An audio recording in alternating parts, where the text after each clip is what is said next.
श्री स्वामी समर्थ. तर खूप साऱ्या लेडीजचे मला मेसेज आले की श्री स्वामी चरित्र सारामृताचं पारायण करताना नक्की कोणत्या कोणत्या गोष्टी लक्षात घ्यायला हव्यात, कोणत्या कोणत्या गोष्टींचं पालन करायला हवं. तर या सगळ्या गोष्टी लक्षात घेऊन मी आज तुम्हाला एक व्हिडिओ प्रॉपर बनवत आहे की श्री स्वामी चरित्र सारामृताच्या वाचनास तुम्ही सुरुवात करण्यापूर्वी कोणत्या कोणत्या गोष्टी लक्षात घेणं गरजेचं आहे. काही नियम आहेत. श्री स्वामी चरित्र सारामृताची सुरुवात करण्यासाठी काही नियमावली आहे. तर माझ्या आधीच्या व्हिडिओमध्ये सुद्धा मी सांगितलेलं आहे, पण मी पुन्हा एकदा आज हा व्हिडिओ बनवत आहे. तर श्री स्वामी चरित्र सारामृताच्या वाचनास सुरुवात करण्यासाठी पहिला जो नियम म्हणायचा तर तो आहे दिनशुद्धी. म्हणजेच काय, तर एक उत्तम दिवस बघून तुम्ही पारायणाला सुरुवात करू शकता. असं काही नाही की तुम्ही स्वामींचा प्रकट दिन आलाय किंवा गुरुचरित्र किंवा दत्त जयंती आहे, स्वामींची पुण्यतिथी आहे, तर अशा वेळीच तुम्ही पारायण करायला हवं असं काही नाही. तर उत्तम एक दिवस बघून तुम्ही श्री स्वामी चरित्र सारामृताच्या पारायणास सुरुवात करू शकता. तर श्री स्वामी चरित्र सारामृताच्या पारायणासाठी कुठल्याही काळ वेळेचं बंधन नाहीये. कुठल्याही काळ वेळेचं बंधन तुम्हाला नाहीये. फक्त एक चांगला दिवस म्हणजेच तुम्ही सोमवार, गुरुवार तर असा दिवस पाहून तुम्ही पारायणाला सुरुवात करू शकता. किंवा दशमी, द्वादशी, एकादशी अशा दिवशी तुम्ही 3 दिवसाचं श्री स्वामी चरित्र सारामृताचं पारायण करू शकता. तर 3 दिवसाचं पारायण जेव्हा करता तुम्ही दशमी, एकादशी, द्वादशीला, तर 3 दिवसाच्या पारायणामध्ये तुम्ही तीनही दिवशी तुम्ही प्रत्येकी 7 अध्यायाचं पारायण करायचं आहे. म्हणजे तुमचे 21 अध्याय जे आहेत ते या 3 दिवसामध्ये पूर्ण होतात. आणि तुम्हाला जर शक्य असेल तर तुम्ही एका दिवसात सुद्धा म्हणजे संपूर्ण जे 21 अध्यायाचं जे पारायण आहे ते तुम्ही एका दिवशी सुद्धा पूर्ण करू शकता, जर तुम्हाला शक्य असेल तर. तर तुम्ही एका दिवशी पूर्ण 21 अध्याय पूर्ण करू शकता किंवा तुम्ही मग 3, 7, 11 किंवा 21 असं तुम्ही पारायण करू शकता.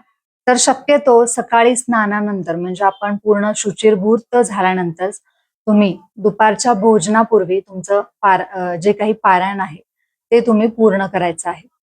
सकाळी सकाळी जेव्हा आपण पारायण करतो ना तर ते खूप चांगलं असतं, कारण आपण सकाळी सकाळी फ्रेश सुद्धा असतो, आपलं मन प्रसन्न असतं, दिवस सकाळचा चांगला असतो. कुठल्याही गोष्टीला सुरुवात करण्याआधी आपण पारायण पूर्ण केलेलं असतं. तर सकाळी स्नानानंतर तुम्ही शुचिर्भूत झाल्यानंतर पारायणाला सुरुवात करून तुम्ही दुपारच्या भोजनापर्यंत तुमचं पारायण पूर्ण करू शकता. तर पारायण करण्यापूर्वी तुम्ही तुमची जी काही नित्यसेवा आहे, नित्याची जी काही देवपूजा आहे तर ती सुद्धा पूर्ण करायची आहे. तुमची नित्यसेवा जी असते म्हणजे दररोजची आपली देवपूजा वगैरे असते तर ती पूर्ण करायची आहे. कुलदेवता, इष्टदेवता, श्री स्वामींचं स्मरण करायचं आहे आणि त्यानंतर तुमच्या पारायणाला सुरुवात करायची आहे. आपल्या कुलदेवीला सुद्धा आपण तितकाच मान देणं गरजेचं आहे, तिचं स्मरण ठेवणं गरजेचं आहे. स्वामी स्वतः सांगतात, आधी तुम्ही तुमच्या कुलदेवीचं जे काही तुमच्या कुळाचं रक्षण करते त्या देवीचं तुम्ही आधी स्मरण ठेवलं पाहिजे. तर पारायण सुरू करण्यापूर्वी तुम्ही तुमच्या कुलदेवीचं, देवाचं आणि स्वामींचं स्मरण करायचं आहे. तर पारायण सुरू करण्यापूर्वी पारायणाच्या पहिल्या दिवशी तुम्हाला देवासमोर बसायचं आहे आणि उजव्या हातात पळीने पाणी घ्यायचं आहे. पळीभर पाणी उजव्या हातावर घेऊन तुम्हाला संकल्प करायचा आहे की तुम्हाला स्वामींना सांगायचं आहे की ज्या कारणासाठी तुम्ही आज पारायण करत आहात तर ते कारण तुम्ही स्वामींना सांगायचंय आणि स्वामींना म्हणायचं आहे की अशा अशा कार्यासाठी मी आज पारायण करत आहे. हे पारायण तुम्हीच माझ्याकडून उत्तमाचं कुठलाही अडथळा न येता पूर्ण करून घ्या आणि जे काही माझी इच्छा आहे ती तुमच्या कृपेने पूर्ण होऊ द्या. आणि असा जो काही तुमचा संकल्प आहे तो पाणी हातात घेऊन संकल्प स्वामींना बोलायचा आहे आणि त्यानंतर ताम्हाणामध्ये ते पाणी सोडायचं आहे. आणि हे ताम्हाणामधलं जे पाणी आहे ते नंतर तुम्ही तुळशीला अर्पण करायचं आहे.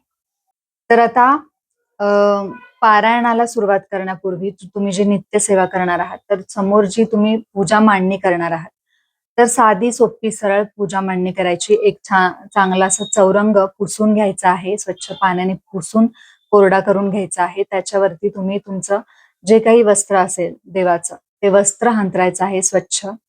ते वस्त्र अंतरल्यानंतर स्वामींची जी काही तुमच्याकडे प्रतिमा असेल किंवा मूर्ती असेल तर त्या मूर्ती जर असेल तर मूर्तीला उत्तमाचं तुम्ही दूध, पाणी, दही, तर या सगळ्यांनी तुम्ही स्वामींना अभिषेक करायचा आहे. उत्तमाची त्यांना स्नान घालायचं आहे, पूजा करायची आहे आणि त्यानंतर त्यांना त्या चौरंगावरती स्थानापन्न करायचं आहे. तर उत्तमाची पूजा अष्टगंध लावून, तुपाचा शक्य असेल तर तुपाचा दिवा लावा, अगरबत्ती, धूप, दीप असं सगळी पूजा मांडणी तुम्ही उत्तमाची करायची आहे. फुलं व्हायची आहेत, हार, प्रतिमा असेल तर हार घालायचा आहे देवाला आणि शक्यतो चाफ्याची फुलं असतील तर चाफ्याची फुलं सुद्धा तुम्ही वाहू शकता. स्वामींना चाफ्याची फुलं प्रिय होती, स्वामींना तुम्ही चाफ्याची फुलं सुद्धा अर्पण करू शकता. तर अशा पद्धतीने तुम्ही पूजा मांडणी करायची आहे आणि पूर्ण पारायण होईपर्यंत तुमचा जो काही दिवा आहे, देवाचा जो तुपाचा दिवा आहे तो अखंड दिवा चालू असायला हवा आणि पारायण करताना तुमचं मन इतकं प्रसन्न आणि एकाग्र असायला हवं की स्वामी प्रत्यक्ष तुमच्या समोर बसलेले आहेत असंच तुम्हाला वाटायला हवं. आणि असं जेव्हा वाटतं तेव्हा आपण मनापासून पारायण करतो, वाचन करतो आणि त्या पारायणामध्ये आपण एकरूप होऊन जातो. तर अशा पद्धतीने तुम्ही मग 3 दिवसाचं, 7 दिवसाचं, 11 दिवसाचं किंवा 21 दिवसाचं असं तुम्ही पारायण करू शकता. आणि तुमची पारायण झाल्यानंतर तुमच्या पारायणाची जेव्हा सांगता होते तर सांगता ज्या दिवशी असते ना तर त्या दिवशी तुमच्या जवळच्या एखाद्या स्वामींच्या केंद्रात, स्वामींच्या मठात जाऊन तिथे स्वामींचं दर्शन घ्यायचं आहे. ब्राह्मणाला तुम्हाला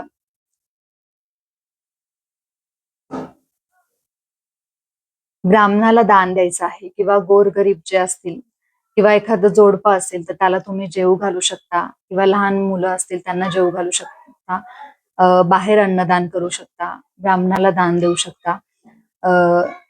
तुमच्या आसपास जर गाई गुरं असतील तर त्यांना सुद्धा तुम्ही घास देऊ शकता.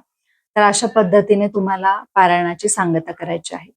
तर अशा पद्धतीने तुम्ही पारायण करू शकता. तर हे काही नियम आहेत पारायणाचे जे आज मी तुम्हाला या व्हिडिओमध्ये सांगितलेले आहेत. तर नक्कीच या नियमांचा तुम्हाला पारायण करताना उपयोग होईल. श्री स्वामी समर्थ.